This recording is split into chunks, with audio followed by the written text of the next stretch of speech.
السلام علیکم ورحمۃ اللہ وبرکاتہ۔ نحمدہ ونصلی علی رسولہ الکریم۔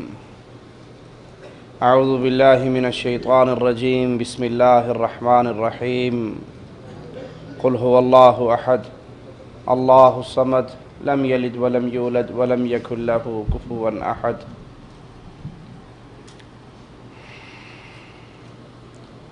اللہ اس کائنات کا خالق اور مالک ہے۔ کائنات کے اندر جو تبدیلی آتی ہے وہ تبدیلی لانے والا اللہ ہے۔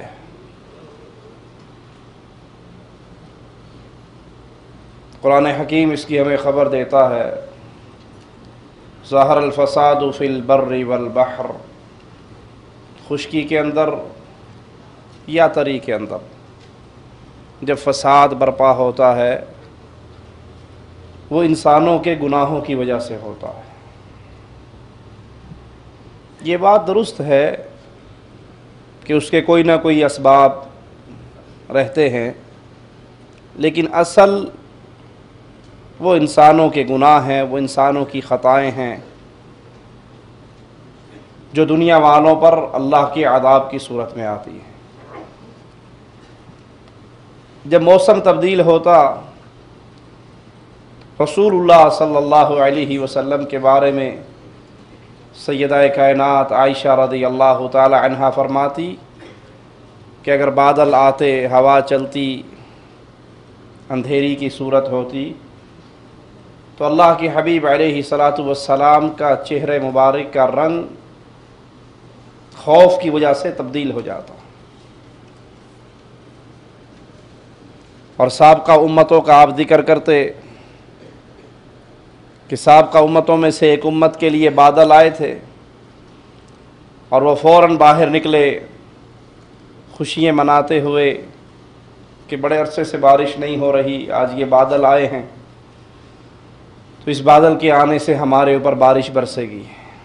حالانکہ وہ بادل بارش کا پیغام لے کر نہیں آئے تھے، اللہ کا عذاب لے کر آئے تھے۔ یہ ہمارے سامنے جاپان کا زلزلہ ہے، ہزاروں لوگ مر گئے، دنیا برباد ہو گئی۔ اب جو کمیونسٹ ذہن کے لوگ ہیں، ملحد، اللہ کی ذات کا انکار کرنے والے، ایک تو ہے عقیدتاً کوئی اللہ کو نہ مانے، ایک ہے عملاً، زبان سے ویسے وہ اللہ کے ایمان کی بات کرے لیکن عملاً وہ اللہ پر ایمان نہیں لاتے۔ وہ اس کے پیچھے ہمیشہ ٹیکنیکلی پوائنٹ اسی کو ڈسکس کرتے ہیں کہ یہ زلزلہ اس لیے آیا تھا، اس کی یہ وجہ تھی، اس کی یہ وجہ تھی، اس کی یہ وجہ تھی۔ اسباب کچھ بھی رہے ہوں، اللہ کے عذاب کا سبب کچھ بھی رہے، لیکن بنیادی بات کیا ہے کہ اللہ جب سزا دیتا ہے انسانوں کو اس کے گناہوں کی بنا پر دیتا۔ امتیں ہلاک ہوتی ہیں گناہوں کی وجہ سے، امتیں برباد ہوتی ہیں گناہوں کی وجہ سے۔ اور اب تو جاپانیوں نے اس بات کو تسلیم کیا ہے اس زلزلے کے بعد، حالانکہ جاپان کے لوگ وہ اللہ کی ذات پر ایمان نہیں رکھتے، لیکن وہ بھی کہہ اٹھے کہ یہ رب نے ہمیں سزا دی ہے کیونکہ ہم ایسی قوم ہیں جو صرف اپنے آپ کے بارے میں سوچتی ہیں، کسی غیر کے بارے میں نہیں سوچتی۔ وہ بھی مان گئے کہ ایک رب ہے جو اس پورے نظام کو چلاتا ہے اور جب چاہتا ہے اپنے بندوں کو سزا دے دیتا ہے۔ یہ اندھیریے، یہ عذاب، یہ طوفان، یہ زلزلے نہ تو کسی کی موت پہ آتے ہیں، نہ کسی کی پیدائش پہ آتے ہیں، اور نہ یہ بغیر سبب کے آتے ہیں۔ وہ سبب کیا ہے؟ اللہ کی طرف سے عذاب اور اللہ کی طرف سے سزا۔ ہمارے ہاں تو مشہور ہے نا، کوئی نیک آدمی فوت ہو جائے اور اندھیری چل پڑے تو کہتے وہ فلاں بابا جی آج مرے تھے، بس اس کی موت کا غم موسم بھی منا رہا ہے اندھیری چل گئی، یہ اندھیری فلاں بابا جی نے چھوڑ دی، یہ فلاں نے کر دی. اور جاہلوں میں مشہور ہے اندھیری چل رہی ہو جوتی الٹی کر دو اندھیری بند جائے گی، فوراً رک جائے گی. نہ کسی کے روکنے سے رکتی ہے، نہ کسی کے چلنے سے چلتی ہے، نہ اس کا تعلق کسی کی موت سے ہے، نہ اس کا تعلق کسی کی پیدائش سے ہے. یہ اللہ کا عذاب ہے. وہ کوڑا جب چاہتا ہے برسا دیتا ہے. اللہ کے لیے اعلیٰ مثال آپ اسکول میں نہیں دیکھتے 15-20 بچے شرارتی ہوں، استاد سب کو نہیں مارتا، کسی ایک بچے کو پکڑ کے خوب پٹائی کرتا ہے. اس کی سزاؤں کا، اس کی غلطیوں کی سزا دینے کا بھی اس کا خیال ہوتا ہے، اور دوسرا خیال یہ ہوتا ہے کہ اس کو پٹائی جب کر دوں گا باقی شرارتی اپنے آپ ٹھنڈے ہو جائیں گے. اللہ کے لیے اعلیٰ مثال، جب بندے اس دھرتی پہ گناہوں میں بڑھ جاتے ہیں اللہ جس کو چاہتا ہے سزا دے دیتا. پھر خوش نصیب ہے وہ جو اس سزا پر توبہ طائب ہو جائے، اللہ کی طرف آ جائے، اللہ پر ایمان لے آئے، اپنی خطاؤں سے اپنے دامن کو صاف کر لے. اور بد نصیب ہے وہ جو بجائے گناہ سے توبہ کرنے کے، بجائے اللہ کی طرف لوٹنے کے، وہ کہ جی ہم کوشش کر رہے ہیں آئندہ زلزلہ پروف بلڈنگیں بنائیں گے، ایسی بلڈنگ بنائیں گے کہ زلزلہ آنے پر بھی نہیں ٹوٹے گی. ہمارے انجینئرز لگے ہوئے ہیں مکان ایسی جگہ پر بنائیں گے جہاں پر زلزلے کم آئیں نہ آئیں. تم اللہ سے جنگ کرنا چاہتے ہو، تم اللہ سے مقابلہ کرنا چاہتے ہو کہ اللہ تو زلزلہ بھیج، ہماری بلڈنگ ہی ایسی ہوگی جو نہیں گرے گی. وہ اللہ وہ قدرتوں والا ہے. 7 زمینیں اللہ کی انگلی پہ ہوں گی، آسمان مٹھی میں ہوں گے، زمینیں مٹھی میں ہوں گی، آسمان لپٹے ہوئے ہوں گے رب کے ہاتھ پہ. ان موسم کو دیکھ کر، ان حالات کی تبدیلیوں کو دیکھ کر، ان زلزلوں کو دیکھ کر، ان سیلاب کو دیکھ کر جو چیز سمجھنے والی ہے وہ کیا کہ لوگوں اپنے گناہوں سے معافی مانگو. میں اپنے گناہوں کو دیکھوں، آپ اپنی گناہوں کو دیکھیں. انفرادی طور پہ بھی انسان اپنے گناہوں پر معافی مانگے اور اجتماعی طور پر بھی امت اپنے گناہوں کی معافی مانگے. ہمارے گناہوں کی کثرت کی وجہ سے اللہ کی طرف سے عذاب کا کوڑا برستا ہے، اور ان گناہوں میں سب سے بڑا گناہ جس کی اکثریت امت کی شکار ہو چکی ہے وہ اللہ کے علاوہ اوروں کی عبادت ہے، شرک اکبر کا گناہ ہے. ان موسم کی تبدیلیوں سے، ان حالات کی تبدیلیوں سے ایک نقطہ اور بھی سمجھ آتا ہے کہ اس پوری کائنات کا رب، خالق، مالک، رازق، مشکل کشا، حاجت روا صرف اللہ ہے. اس کائنات میں کسی کا کوئی تصرف نہیں، کوئی کچھ نہیں کر سکتا. قرآن و حدیث کے دلائل تو ہیں ہی ہیں، عقل بھی استعمال کر کے دیکھ لیں. اگر اللہ کے علاوہ کوئی کچھ کر سکتا ہوتا، دھرتی میں کوئی اور ہستی، کوئی اور ذات ہوتی. یہ کچھ عرصے پہلے پاکستان میں کتنا شدید سیلاب آیا ہے، سندھ بھی ڈوب گیا، پنجاب بھی ڈوب گیا، بلوچستان کے کچھ علاقے بھی ڈوب گئے. وہاں کے پیر بابے کدھر گئے؟ وہاں کے شیخ و مرشد کدھر گئے؟ وہاں کے امام و حضرت کدھر گئے؟ نہیں، یہ سب مجبور ہیں، یہ سب مخلوق ہیں، یہ سب عاجز ہیں، یہ سب لاچار ہیں. اس دھرتی پہ جو چاہے کرے، وہ کسی شیخ و حضرت کی ذات نہیں، وہ عرش والے اللہ کی ذات ہے. یہ شرک اکبر گناہوں میں سب سے بڑا گناہ ہے. اس سے توبہ کیجئے، معافی مانگیے، پھر اللہ کی طرف رجوع کیجئے. اور جو اس گناہ سے دور ہیں، جن کا دامن بچا ہوا ہے، وہ اس گناہ کی خطرناکی سے ان لوگوں کو ڈرانے کے لیے کھڑے ہو جائیں جو جہاں کسی جھنڈے کو دیکھتے ہیں سجدہ ریز ہو جاتے ہیں، کبھی گھوڑے کو دیکھتے ہیں سجدہ ریز ہو جاتے ہیں، قبر کو دیکھتے ہیں سجدہ ریز ہو جاتے ہیں، مردے کو دیکھتے ہیں سجدہ ریز ہو جاتے ہیں. ان عقل کے اندھوں کے سامنے اللہ کی توحید کے آوازے کو بلند کیجئے، وگرنہ یاد رکھیے رسول اللہ صلی اللہ علیہ وسلم نافرمان، آپ نے فرمایا تم نیکی کی دعوت دیتے رہو، برائی سے روکتے رہو، اور اگر تم اس کام سے باز آ گئے پھر ایک وقت ایسا آئے گا تم رو رو کے اللہ سے دعائیں کیا کرو گے، اللہ تمہاری کوئی دعا نہیں سنے گا. اللہ ہمارے گناہوں کو معاف فرمائے. ایک بھائی کہتا ہے کہ ایک غیر مسلم کو السلام علیکم بولا جا سکتا ہے؟ السلام علیکم یہ اللہ کی طرف سے رحمت کی دعا ہے، تم پر اللہ کی سلامتی ہو، جس کے حقدار صرف اہل ایمان، اہل توحید، موحد مسلمان ہیں. کسی مشرک کو، کسی کافر کو السلام علیکم نہیں کہا جا سکتا. اور اگر کوئی آپ کو کہے اہل کتاب میں سے ہو، کوئی کافر ہو، کوئی مشرک ہو، تو اس کو وعلیکم السلام نہیں کہا جا سکتا، بلکہ اس کو صرف وعلیکم کہیں.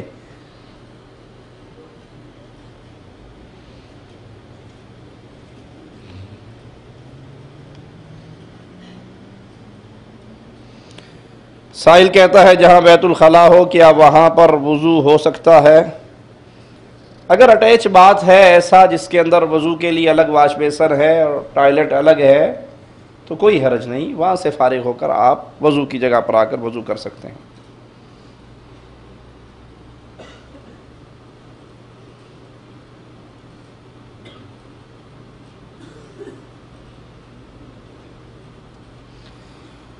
شیخ صاحب نیت کے بارے میں جب ہم کسی سے بات کرتے ہیں کہ نیت دل سے ہوتی ہے زبان سے نہیں ہوتی تو ہمیں جواب دیتے ہیں، کچھ لکھا ہے اس بھائی نے لیکن واضح نہیں ہے کہ کیا یہ حدیث ہے. دیکھیے نیت کا دل زبان ہے، نیت کا مقام دل ہے، دل سے نیت ہوتی ہے، زبان سے اقرار ہوتا ہے. جہاں زبان سے بولنے کا اللہ کے نبی صلی اللہ علیہ وسلم نے حکم دیا وہاں ہم بولیں گے. عمرے کے لیے، حج کے لیے زبان سے بولنا حدیث میں موجود ہے، ہم بولیں گے. لیکن نماز پڑھتے ہوئے زبان سے نیت کرنا، ان الفاظ کو دہرانا، یہ اللہ کے نبی صلی اللہ علیہ وسلم کی سنت سے خلاف ہے، کسی صحیح حدیث میں نہیں ہے، لہذا ہم نہیں کہتے. روزہ رکھنے کے لیے زبان سے الفاظ کہنا کسی صحیح حدیث سے ثابت نہیں ہے. جہاں نبی کریم نے کہے وہاں ہم کہیں گے، اور جہاں امام الانبیاء علیہ الصلاۃ والسلام خاموش رہے، دل کا معاملہ رکھا، وہاں اس کو دل سے ہی کہا جائے گا.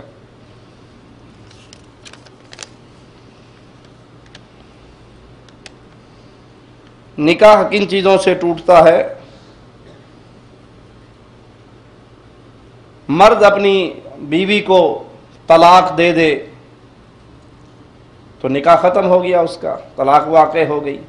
یا عورت اپنے آدمی سے خلا لے لے، یا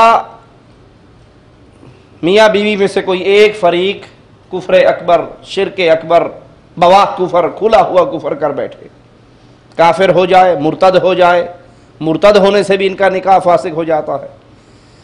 یہ جو ہمارے ہاں چھوٹی چھوٹی باتوں پر ہے، پچھلے دنوں انڈیا کے اندر بڑی یہ بات چلی تھی، کوئی بریلوی مر گیا تھا تو دیوبندی اس کا جنازہ پڑھ کے آگے جس نے جنازہ پڑھا سب کے نکاح ٹوٹ گئے.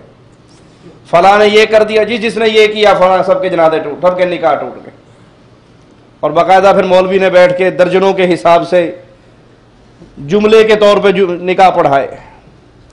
یہ بات نہیں ہے فلاں نے یہ کر دیا اس کا نکاح ٹوٹ گیا، فلاں نے یہ کر دیا اس کا نکاح ٹوٹ گیا. یا تو خامند اپنی بیوی کو طلاق دے، یا بیوی اپنے خامند سے خلا لے، یا دونوں میں سے ایک فریق مرتد ہو جائے، کافر ہو جائے، تب یہ نکاح ٹوٹتا ہے. نکاح پر مولویوں نے بڑے ڈرامے بنائے ہوئے ہیں. ایک مولوی صاحب لکھتے ہیں اپنی کتاب میں کہ ہر مہینے نکاح کی تجدید ہونی چاہیے. مہینے بعد نہ کر سکو 6 مہینے بعد کر لو، 6 مہینے بعد نہ کر سکو کم از کم سال میں ایک مرتبہ نکاح دوبارہ پڑھا لیا کرو.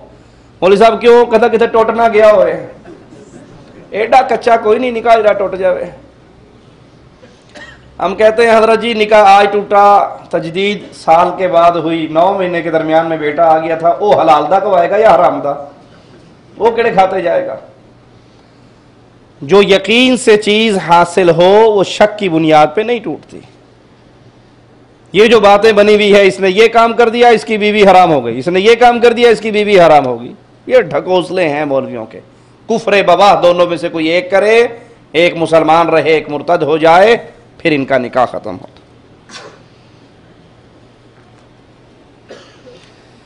کیا موسم کے اچانک بدل جانے سے، ہواؤں کے تبدیل ہو جانے سے قیامت کے آثار کو تصور کیا جا سکتا ہے؟ جی، اللہ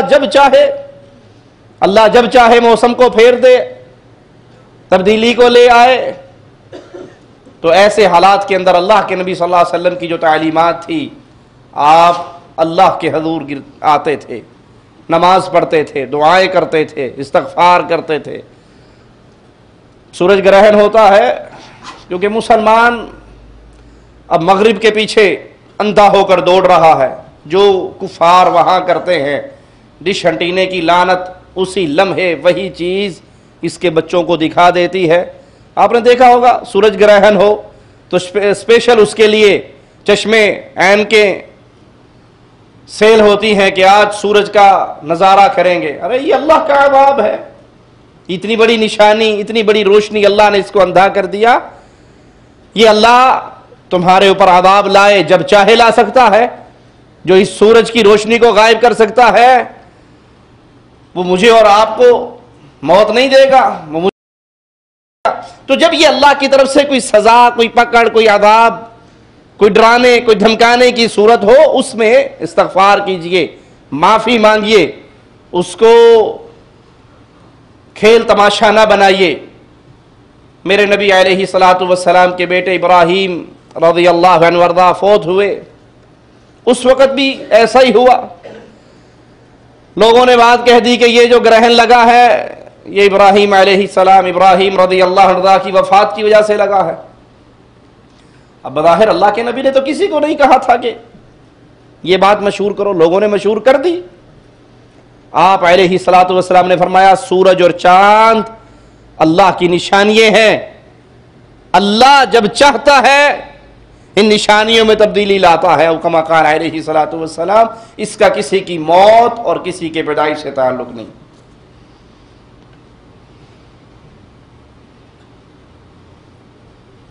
سود کھانے والے کا کتنا گناہ ہے؟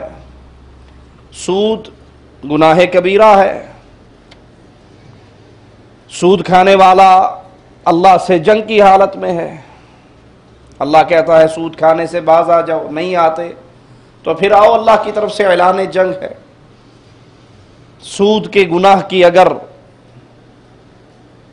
70 درجے کیے جائیں، سب سے کم درجہ اپنی ماں کے ساتھ بدکاری ہے۔ سود کا ایک لقمہ 36 مرتبہ زنا کرنے سے گندا۔ لوگوں نے اپنا سٹیٹس ہائی کرنے کے لیے اس کو مجبوری سمجھ لیا ہے، حالانکہ یہ مجبوری نہیں ہے۔ آپ نے سود پہ گاڑی لی ہے نا، موٹر سائیکل پہ گزارا نہیں ہو سکتا۔ سود پہ موٹر سائیکل لیا ہے، سائیکل پہ گزارا نہیں ہو سکتا۔ سود پہ سائیکل لی ہے، پیدل گزارا نہیں ہو سکتا۔ ایک لقمہ 36 مرتبہ زنا کرنے سے گندا ہے۔ معاشرے کے اندر اپنی ناک اونچی کروانے کے لیے لوگ سود کو ماں کے دودھ کی طرح پی رہے۔ او جی، ہم چودھری صاحب ہیں، ہم خان صاحب ہیں، ہم شاہ صاحب ہیں، کرائے کے مکان میں رہتے ہیں، بڑی بےزتی ہے۔ لوگ کیا کہیں گے، اتنا بڑا کرائے کے مکان میں۔ اب اپنے ذاتی پیسے تو اتنے ہیں نہیں کہ ہم مکان بنا لیں، بینک سے لون لے کر مکان بنا لو۔ یہ بینک سے آپ نے لون لے کر مکان کیوں بنایا؟ ناک اونچی کرنے کے لیے۔ امام کائنات فرماتے ہیں میں نے خون کی ایک نہر دیکھی جس کے اندر ایک شخص غوطے کھا رہا ہے، جو ہی وہ کنارے کی طرف آتا ہے اس کے منہ میں پتھر مارے جاتے ہیں۔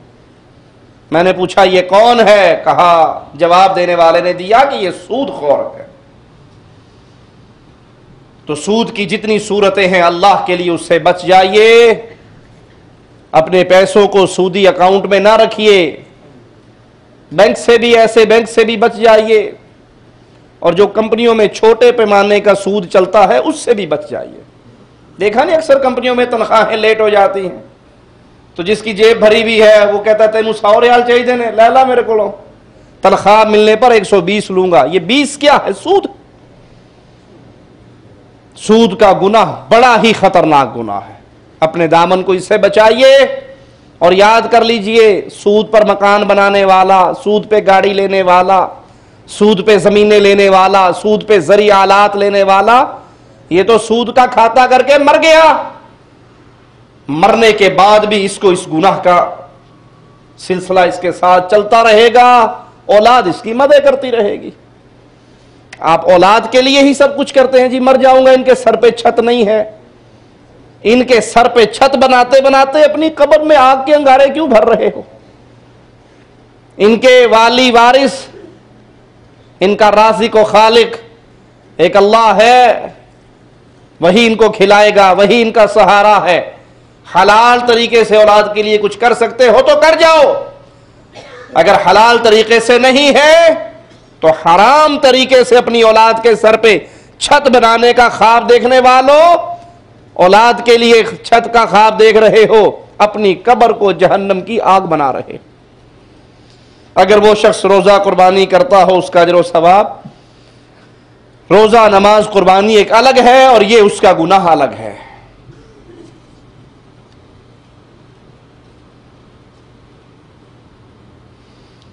اللہ تعالیٰ نے آدم علیہ السلام کو اپنے ہاتھوں سے بنایا تھا یا اپنے ہاتھوں سے پیدا کیا تھا؟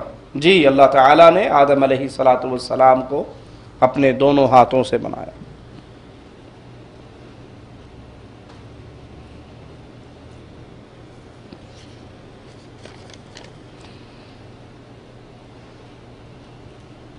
میرے والد صاحب فوت ہو گئے ہیں, سب بہن بھائی شادی شدہ ہیں, لیکن خرچے کا پیسہ مانگتے ہیں ہر سال کے لیے. اگر بہن بھائی شادی شدہ ہیں, اپنے اپنے گھروں میں آباد ہیں, اللہ نے آپ کو مال دیا ہے, ان کا خرچ اٹھانا آپ کے ذمہ نہیں ہے. اگر تو وہ کما رہے ہوتے, ان کا خرچہ آپ کے والد کے ذمہ تھا, وہ فوت ہو گئے. اگر آپ اپنے کما رہے بہن بھائیوں کا خرچہ اٹھائیں گے تو آپ کا یہ عمل آپ کے لیے بھی باعث اجر ہوگا, آپ کے والد کے لیے بھی باعث اجر ہوگا, کہ جو کام آپ کے ابو نے کرنا تھا آپ باپ کا قائم مقام بن کر وہ کام کر رہے ہو, اس کا اجر و ثواب آپ کے لیے بہت زیادہ ہے. لیکن اگر بہنوں کی شادی ہوگی, بھائیوں کی شادی ہوگی, اب ان کا خرچہ آپ کے ذمہ نہیں ہے. لیکن اگر وہ غریب ہیں, کمزور ہیں, آپ کے پاس زکوٰۃ کا مال ہے, تو آپ اپنے ایسے غریب رشتہ داروں کو جن کا خرچ اٹھانا آپ کے ذمے نہیں, جن کو روٹی کھلانا شریعت آپ کو پابند نہیں کرتی, شادی شدہ بہن اپنے گھر میں ہے, اب اس کا خرچہ آپ کے ذمہ نہیں, آپ ان کو اپنے زکوٰۃ کے مال میں سے رشتہ داروں کو دے سکتے ہیں, یا اللہ نے ویسے آپ کو مال دیا ہے آپ دو, تو آپ کے لیے اجر و ثواب ہے, نفل ہے. لیکن پابند اسلام آپ کو نہیں کرتا کہ آپ ان کو دو جو اپنے گھروں میں آباد ہیں. عورت حاملہ ہے تو کیا طلاق ہو جائے گی یا ولادت کے بعد طلاق ہوگی؟ اگر کوئی اپنی بیوی کو طلاق دیتا ہے اور وہ حمل سے ہے تو اس کی طلاق ہو جائے گی. وضع حمل اس کی عدت ہے, جس دن اس کے ہاں ڈلیوری ہوگی وہ اس کی عدت ہوگی.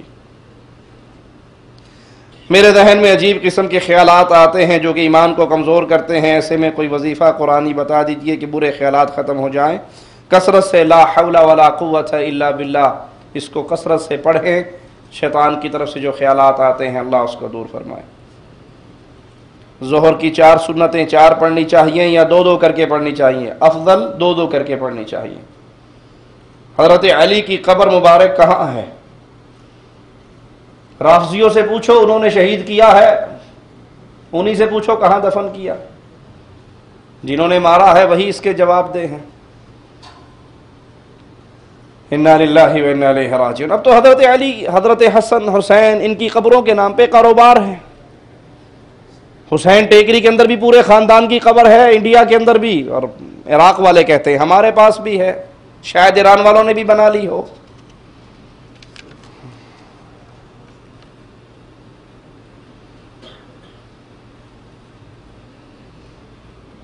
ایک موقع پر جب نماز با جماعت ختم ہوگی تو اللہ کے رسول صلی اللہ علیہ وسلم نے فرمایا تھا کہ کوئی ہے جو اس آدمی کے لیے صدقہ کرے، یعنی جماعت کی اہمیت کے لیے ایسا کہا تھا۔ کیا اس سے یہ دلیل پکڑی جا سکتی ہے کہ جن آدمیوں کی 1 یا 2 رکعت چھوٹ جاتی ہے اس کے ساتھ آدمی ہاتھ لگا کر اس کے ساتھ کھڑا ہو جائے، گویا کہ اس کو امام تصور کر رہا ہے؟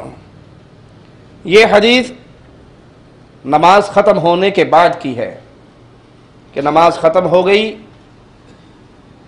اور ایک شخص بعد میں آئے، آپ نے کہا کون ہے جو اپنے بھائی پہ صدقہ کرے، یعنی اس کے ساتھ مل کے جماعت کروائے، اس کی نفل ہو جائے گی، اس کی فرض ہو جائے گی، اس کو جماعت کا ثواب مل جائے گا۔ لیکن یہ جو ہمارے ہاں چلا ہوا ہے کہ وہ آئے اور پیچھے سے ہاتھ لگائے تو وہ امام بن جائے، یہ مقتدی بن جائے، ایسا کوئی واقعہ ہمارے علم میں کسی حدیث میں یا صحابہ کرام کی زندگی سے نہیں، واللہ اعلم۔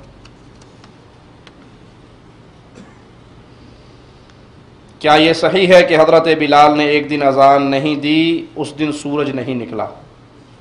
جی یہ صحیح ہے کہ ایک دن حضرت بلال نے اذان نہیں دی، سورج نہیں نکلا، یہ من گھڑت واقعہ ہے، یہ جھوٹی بات ہے، یہ قوالوں کی بات ہے۔ صحیح بات کیا ہے؟ رسول کریم صلی اللہ علیہ وسلم سفر سے واپس آ رہے، رات کے وقت آپ نے پڑاؤ ڈالا، پوچھا آج کون ہے جو ہمارا پہرا دے؟ حضرت بلال کہنے لگے میں پہرا پر کھڑا ہوتا ہوں اور میں ہی آپ کو اذان پہ جماعت پہ بھی اٹھاؤں گا۔ حضرت بلال اونٹنی کا ٹیک لگا کر بیٹھ گئے، سورج نکل آیا۔ حدیث کے لفظ ہیں کہ سورج کی شعاعیں رسول کریم صلی اللہ علیہ وسلم کے پیارے چہرے پر پڑی، آپ اٹھے اور کہا بلال کہاں ہے؟ دیکھا تو بلال بھی سو رہے تھے۔ کہنے لگے تو نے وعدہ کیا تھا اٹھانے کا، اٹھایا کیوں نہیں؟ کہا اللہ کے حبیب علیہ الصلوۃ والسلام جو چیز آپ پر غالب آ گئی وہ بلال پر بھی غالب آ گئی، آپ بھی سو گئے میں بھی سو گیا۔ قوالوں نے یہاں سے بات گھڑ لی، قدرت خدا کی دیکھو، مطلق سحر نہ ہوئی جب تک بلال نے صبح کی اذان نہ دی۔ یہ کذاب اور دجال ہے جو اس حدیث کو چھوڑ کر اس کے خلاف عقیدہ بناتا ہے۔ اور اس حدیث سے ایک مسئلہ اور بھی سمجھ آتا ہے کہ اگر اللہ کے رسول صلی اللہ علیہ وسلم عالم الغیب ہوتے تو آپ کو تو پہلے پتا تھا کہ بلال نے سو جانا ہے، آپ کسی اور صحابی کی ڈیوٹی لگاتے۔ جہاں اس حدیث سے یہ ثابت ہوا کہ سورج بلال کے اذان کی وجہ سے نہیں رکا بلکہ سورج نکل آیا، اس کی تپش سے اللہ کے نبی اٹھے، اس وادی کو چھوڑا اور اگلی وادی میں جا کے نماز پڑھائی۔ وہاں سے یہ بات بھی سمجھ آئی کہ اگر اللہ کے نبی عالم الغیب ہوتے تو بلال کے علاوہ کسی اور صحابی کی بھی ڈیوٹی لگاتے کہ یہ سو جائیں گے تو جاگتا رہنا۔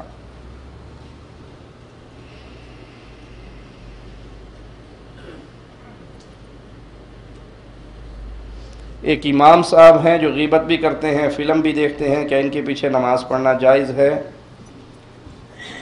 غیبت گناہ کبیرہ ہے، جن کے ہاتھ میں ان کو امام بنانا ہے ان کو چاہیے کہ وہ نیک پرہیزگار انسان کو امام بنائے۔ فاسق اور فاجر کے پیچھے نماز ہو جاتی ہے، اگر وہ مشرک نہیں ہے تو اس کے پیچھے نماز پڑھی جا سکتی۔ تشہد میں تیسری رکعت سے اٹھنے سے پہلے مکمل درود ابراہیمی پڑھ سکتے ہیں؟ جی پڑھ سکتے ہیں۔ اگر دعائے قنوت یاد نہ ہو تو نماز وتر میں کوئی دوسری دعا پڑھ سکتے ہیں؟ نہیں، دعائے قنوت کو یاد کریں اور جب تک یاد نہیں ہوتی اس کے بغیر بھی پڑھ لیں، انشاءاللہ کوئی حرج نہیں۔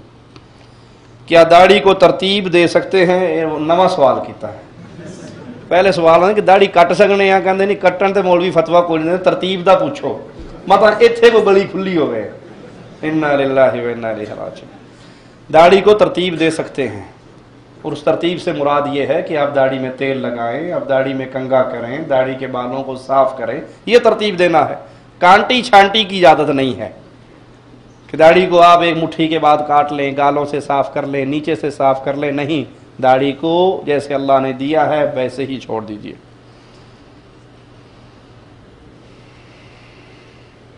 کیا خود کو مسلمان کہنا کافی نہیں؟ کیونکہ اکثر لوگ یہ پوچھتے ہیں کہ کون سے فرقے سے تعلق ہے، تو جواب کیا دیا جائے؟ دیکھیے، جب مسلمان غیر مسلم کے ساتھ بیٹھا ہو، یہودی ہیں، عیسائی ہیں، ہندو ہیں، بدھ مت ہیں، تو وہاں کوئی پوچھے گا آپ سے آپ کون ہیں، تو ہم جواب دیں گے ہم مسلمان ہیں، کیونکہ اللہ نے ہمارا نام مسلم رکھا ہے، هو سماکم المسلمین، ہم مسلم ہیں۔ اصل نام، بیسک نام ہمارا مسلم ہے۔ صحابہ کرام رضوان اللہ علیہم اجمعین کا آخری دور اور تابعین کا ابتدائی دور، جب اس دور کے اندر فتنے شروع ہوئے، ابن سبع یہودی کی پارٹی داخل ہوئی، خارجی پیدا ہوئے، اس وقت اہل السنہ کا نام پڑھا۔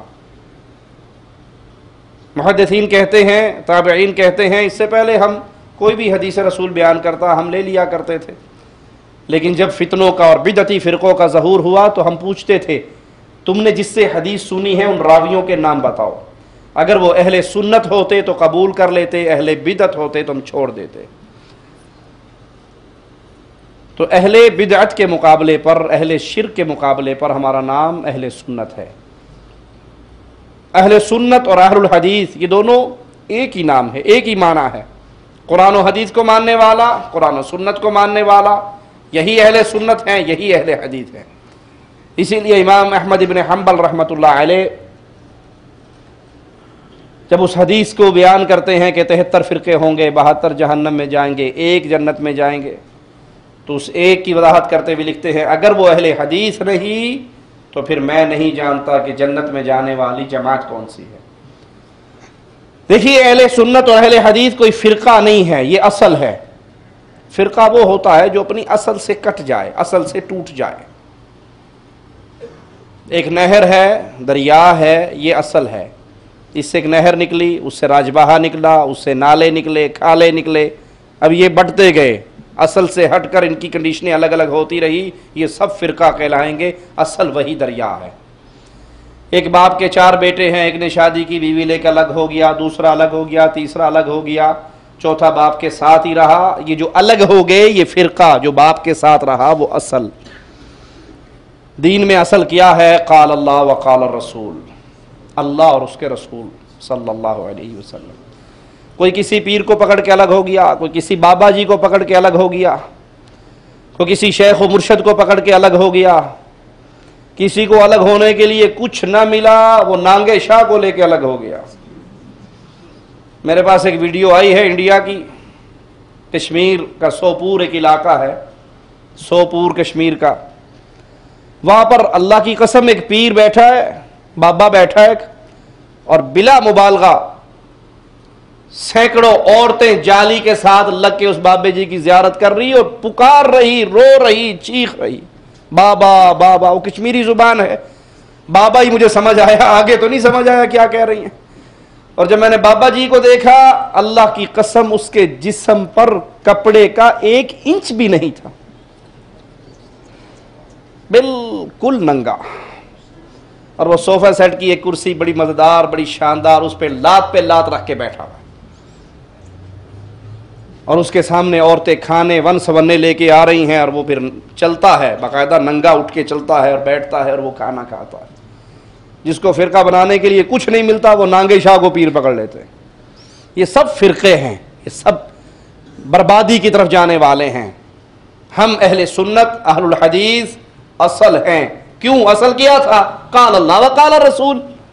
ہم نے کسی کو پکڑ کے اللہ رسول کو چھوڑ کر نیا گروپ نہیں بنایا، نئی جماعت نہیں بنائی، ہم اسی اصل پہ ڈٹے ہوئے ہیں کہ اللہ اور اس کا رسول، قرآن اور حدیث، بس یہ اصل ہے، یہ جنت میں جانے کا راستہ ہے، یہ صراط مستقیم ہے۔ اللہ ہم سب کو اس پہ عمل کی توفیق عطا فرمائے۔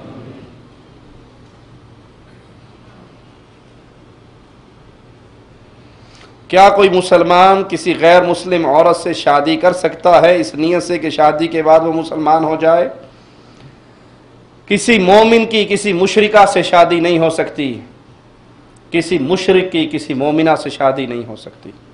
اہل کتاب سے شادی کی اجازت ہے، لیکن جو مشرک ہیں ان سے شادی کی اجازت نہیں ہے۔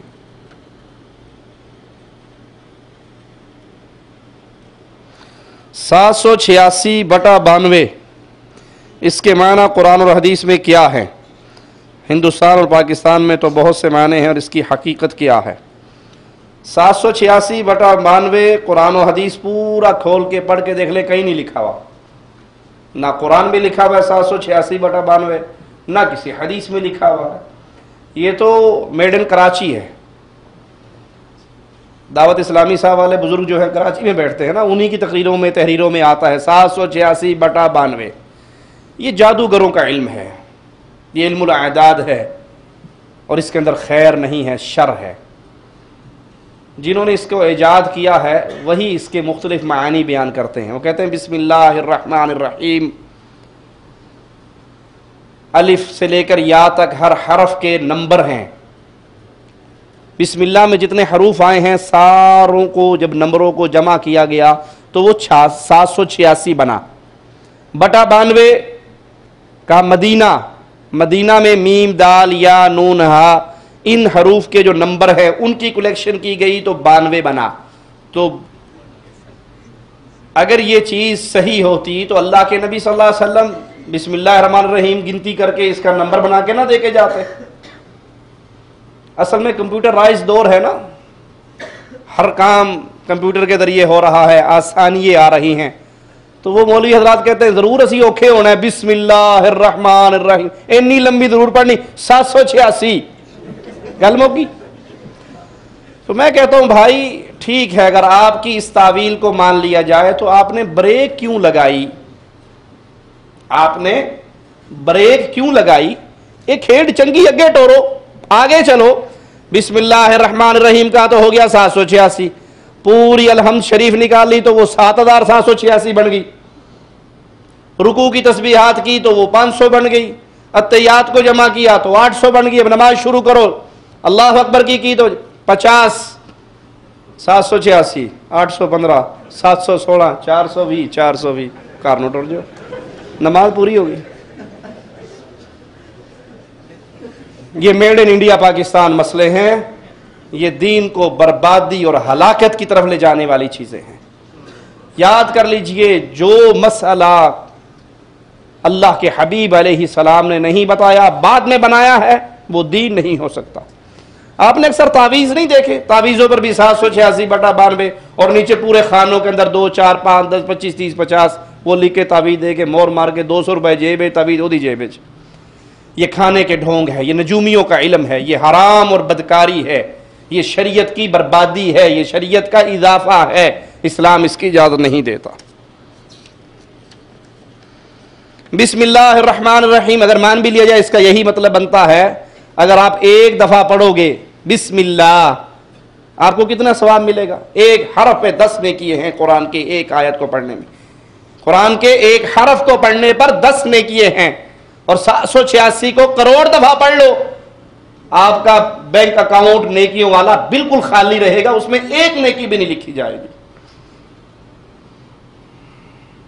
میں نے با جماعت عصر کی نماز تاخیر سے جماعت میں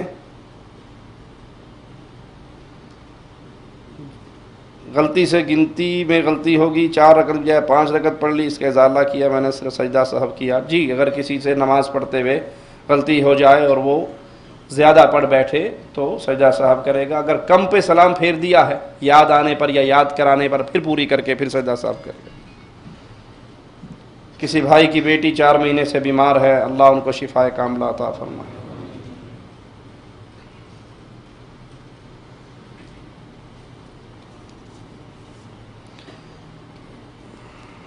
قبرستان میں ہاتھ اٹھا کر دعا مانگنا جائز ہے؟ جب قبرستان میں جائیں تو قبر والوں کے لیے دعا کریں، ہاتھ اٹھانا ہمارے علم میں کسی روایت میں نہیں۔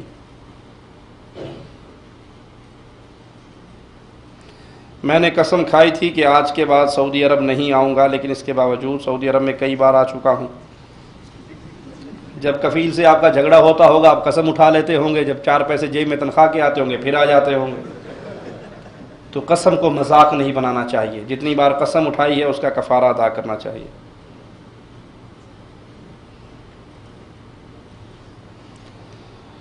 جس رہائش میں رہتا ہوں زیادہ تر لوگ بے نمازی ہیں، میں ان کو نماز کے لیے بلاتا ہوں وہ پھر بھی نہیں پڑھتے، تو کیا ایسے لوگوں کے ساتھ رہنا، ان کے ساتھ کھانا پینا صحیح ہے؟ اگر آپ ان کو دعوت دے رہے ہیں اور دعوت کا فائدہ ہو رہا ہے تو رہیے، ان کو دعوت دیجیے، کیسٹ، کتاب، سی ڈی، کسی بھی حوالے سے ان کو دین کی بات پہنچائیے۔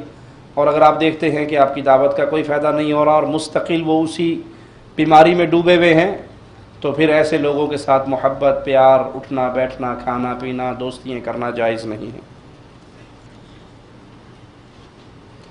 کسی کے بہنوئی کا انتقال ہو گیا ہے، دعا کیجیے اللہ اہل توحید کی مغفرت فرمائے۔ میرے گھر والے بد عقیدہ ہیں، میں انڈیا جا رہا ہوں، مسجد میں نماز ادا کرتا ہوں، زور سے آمین رفعتین کہتا ہوں تو سب اعتراض کرتے ہیں، کہتے ہیں دوسری مسجد میں نماز ادا کرو۔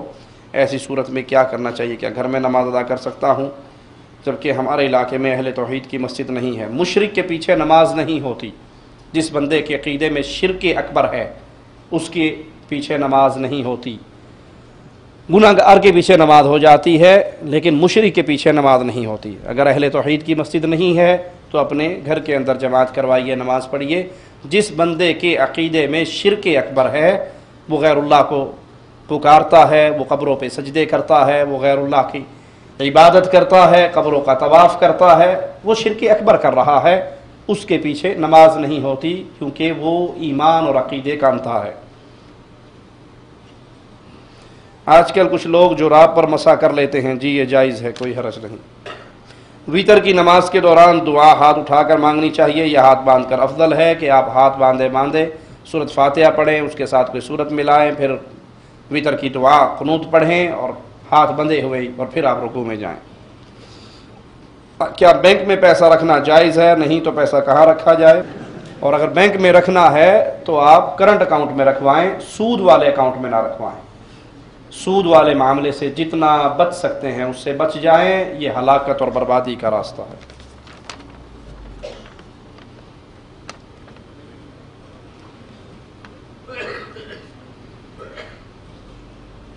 فجر اور عشاء کی قضا نماز کے بارے میں بتائیں۔ کیا فجر میں سنت بھی پڑھی جائے گی اور عشاء میں وتر بھی؟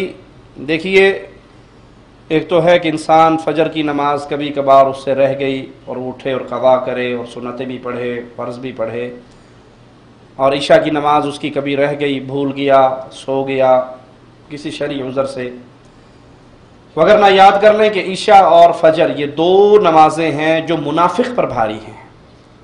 یہ دو نمازیں ایسی ہیں جو کس پہ بھاری ہیں؟ منافق پہ۔ فجر بھی منافق پہ بھاری ہے اور عشاء بھی منافق پہ بھاری ہے۔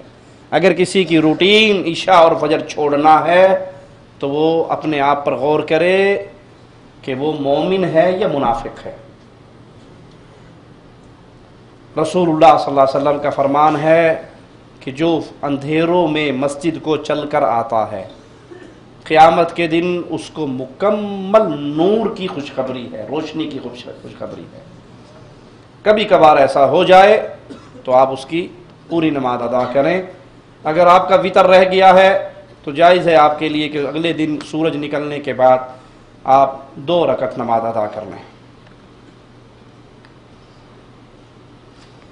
میں ہر ہفتے میں 2 یا 3 دن سفر پہ رہتا ہوں دوسرے شہر میں، تو وہاں قصر نماز پڑھتا ہوں، کبھی ملا کر کبھی جماعت کے ساتھ۔ اگر آپ جماعت کے ساتھ پڑھیں گے، آپ کا امام مقیم ہے تو آپ اس کے پیچھے پورے فرض پڑھیں گے، اور اگر آپ کا امام مسافر ہے تو آپ اس کے پیچھے قصر کریں گے۔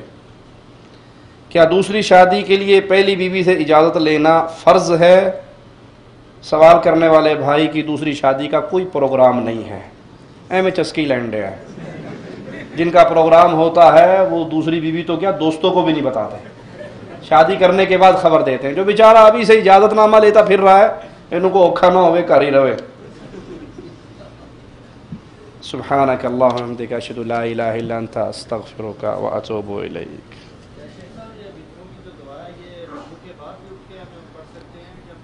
صحیح روایات کے مطابق پہلے کی ہے، رکوع کے بعد جو ہے وہ قنوت نازلہ کی جو دعا ہے، قنوت نازلہ وہ رکوع کے بعد احادیث میں آتا ہے۔ وتر کی قنوت جو ہے وہ رکوع سے پہلے ہے، واللہ اعلم۔ بدعت کی بھائی نے سوال کیا ہے، بدعت کی کتنی قسمیں ہیں؟